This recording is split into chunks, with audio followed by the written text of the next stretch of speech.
modern food, right?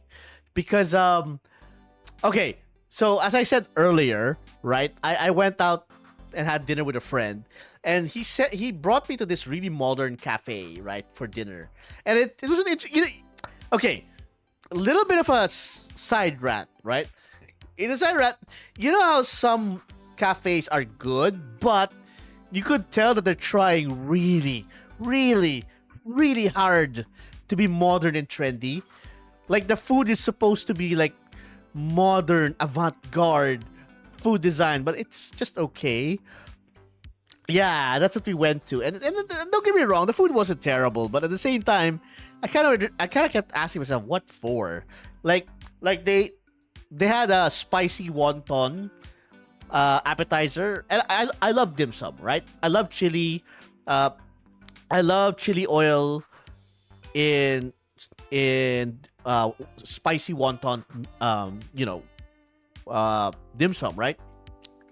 But they did something to it to make it more, trendy. Like they had pickled onions on top, and there was like a little bit of I don't know what it is. Like it's like a pickle flavor to it. Kind of like, so it's still spicy, but there's a little bit of, I don't know, milder kick to it. And it was terrible, but I just remember eating that and thinking to myself, I just want classic dim sum.